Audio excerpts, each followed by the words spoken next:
Hi all, welcome to football arena. Brazilian league അവസാനിച്ചത് കൊണ്ട് തന്നെ നെയ്മർ ജൂനിയർ ഇപ്പോൾ ഒരു ചെറിയ വെക്കേഷനിലാണ് ഉള്ളത്. 10 ദിവസങ്ങൾക്ക് ശേഷം താൻ സർജറി നടത്തും എന്നായിരുന്നു നെയ്മർ ജൂനിയർ പറഞ്ഞിരുന്നത്. അതിനുശേഷം ഏകദേശം ഒരു മാസക്കാലത്തോളം നെയ്മർ ജൂനിയർക്ക് വിശ്രമം ആവശ്യമായി വരും എന്നാണ് പ്രതീക്ഷിക്കപ്പെടുന്നത്. ഏതായാലും നെയ്മറുമായി ബന്ധപ്പെട്ട ഒരു വിശകലനം ESPN ബ്രസീൽ ഇപ്പോൾ നടത്തിയിട്ടുണ്ട്. അത് നമുക്കൊന്ന് പരിശോധിക്കേണ്ടതുണ്ട്. അതായത് വേൾഡ് കപ്പിന് വേണ്ടി പല കാര്യങ്ങളും സാക്രിഫൈസ് ചെയ്യാൻ നെയ്മർ ജൂനിയർ തയ്യാറായി കഴിഞ്ഞിട്ടുണ്ട്. അത് സാന്റോസിന്റെ ടെക്നിക്കൽ കമ്മിറ്റി ഇപ്പോൾ മനസ്സിലാക്കി കഴിഞ്ഞു എന്നാണ് ESPN ബ്രസീൽ കണ്ടെത്തിയിട്ടുള്ളത്. അവരുടെ റിപ്പോർട്ടിലെ പ്രസക്ത ഭാഗങ്ങൾ ഇങ്ങനെയാണ്: വേൾഡ് കപ്പ് ടീമിൽ ഇടം നേടുക എന്നുള്ളത് മാത്രമാണ് ഇപ്പോൾ നെയ്മറുടെ ലക്ഷ്യം. അതുകൊണ്ട് തന്നെ അടുത്ത 6 മാസം ഇതിന് മുൻപെങ്ങും ചെയ്തിട്ടില്ലാത്ത ത്യാഗങ്ങൾ ചെയ്യാൻ നെയ്മർ ജൂനിയർ തയ്യാറായി കഴിഞ്ഞിട്ടുണ്ട്. പല കാര്യങ്ങളും ഉപേക്ഷിക്കാൻ നെയ്മർ തയ്യാറായി കഴിഞ്ഞിട്ടുണ്ട് എന്ന കാര്യം സാന്റോസിന്റെ ടെക്നിക്കൽ കമ്മിറ്റി ഇപ്പോൾ കണ്ടെത്തിയിട്ടുണ്ട്.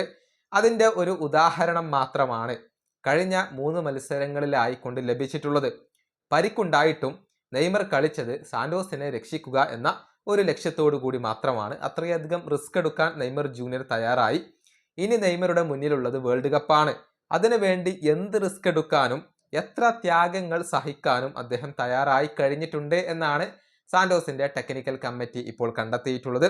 ഈ കാൽമുട്ടിനേറ്റ പരിക്ക് അത് നെയ്മർ ജൂനിയറെ സംബന്ധിച്ചിടത്തോളം ഒരു റെഡ് അലേർട്ട് ആയിരുന്നു. ഈ പരിക്ക് കാരണം എല്ലാ സ്വപ്നങ്ങളും തകരുമെന്ന് നെയ്മർക്ക് മനസ്സിലായി. അതുകൊണ്ടാണ് നെയ്മർ ജൂനിയർ റിസ്ക് എടുത്ത് തൻ്റെ പ്രാധാന്യം സാന്റോസിലൂടെ തെളിയിച്ചിട്ടുള്ളത്.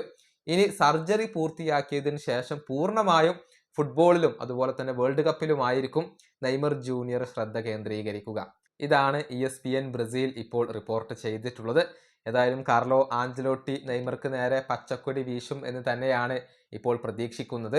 നെയ്മറോട് തനിക്ക് പ്രത്യേകിച്ച് വിരോധമൊന്നുമില്ല എന്ന് കാർലോ ആഞ്ചലോട്ടി വ്യക്തമാക്കിയിരുന്നു. അതായത് മറ്റുള്ള താരങ്ങളെക്കാൾ മികച്ച രൂപത്തിൽ നെയ്മർ കളിക്കുന്നുണ്ടെങ്കിൽ, അതുപോലെ തന്നെ ശാരീരികമായി നല്ല ഷെയ്പ്പിലാണെങ്കിൽ തീർച്ചയായും നെയ്മർ ജൂനിയറെ താൻ ബ്രസീലിന്റെ സ്ക്വാഡിലേക്ക് പരിഗണിക്കും എന്നായിരുന്നു കാർലോ ആഞ്ചലോട്ടി ഏറ്റവും ഒടുവിൽ പറഞ്ഞിരുന്നത്. ഈ വീഡിയോ അവസാനിപ്പിക്കുന്നു. അടുത്ത വീഡിയോയുമായി വീണ്ടും കാണാം.